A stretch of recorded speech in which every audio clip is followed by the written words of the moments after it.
যে একজন কালবেলা সাংবাদিক, উনি প্রায় 20 থেকে 25 জন সাংবাদিক আসছে। উনি মফস্বলের সাংবাদিক টঙ্গীর।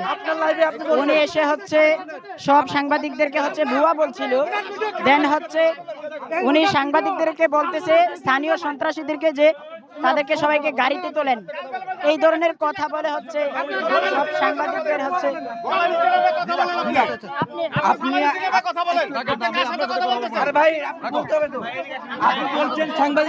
আমরা আপনার হাউজের সাথে বলছেন সাংবাদিকটা অবশ্যই বলতে হবে, অবশ্যই বলতে হবে।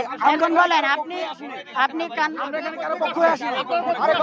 আমাদের পেজিস পেয়েছি আপনি আমাদের মানব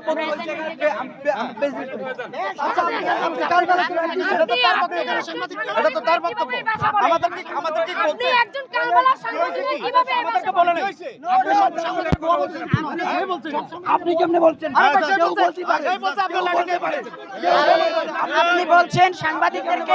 আপনি বলছেন সাংবাদিকদেরকে গাড়িতে তোলো, স্থানীয় লোকদেরকে আপনি বলছেন যে সাংবাদিকদের কালবেলার ভুয়া, কালবেলার ভুয়া।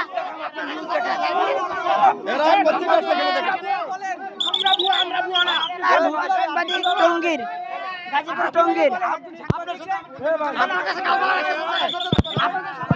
আমাদের সাংবাদিকদের মোবাইল নিয়ে যাচ্ছে, ওনাকে এখন পুলিশ সেভ এক্সিটে নিয়ে গেছে।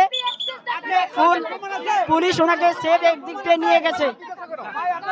সব এখানে প্রায় 25 থেকে 30 জন সাংবাদিক আছে। 25 থেকে 30 জন সাংবাদিক। উনি ঘটনার সূত্রপাতের শুরু থেকে ছিল না, সর্বশেষ এসে হচ্ছে সাংবাদিকদেরকে বলতেছে যে উনি ভুয়া। আপনি কথা বলতে না দিলে আপনার হবে না।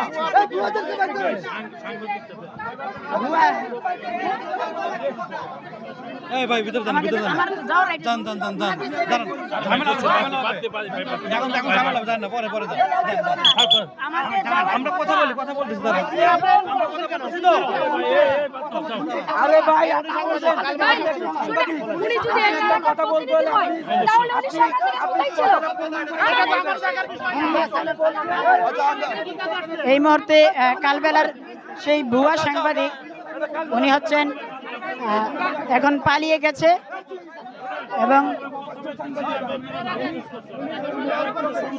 এখানে যারা হচ্ছে সন্ত্রাসী ছিল তারা তাকে সেভেক দিতেছে, পাশাপাশি পুলিশ।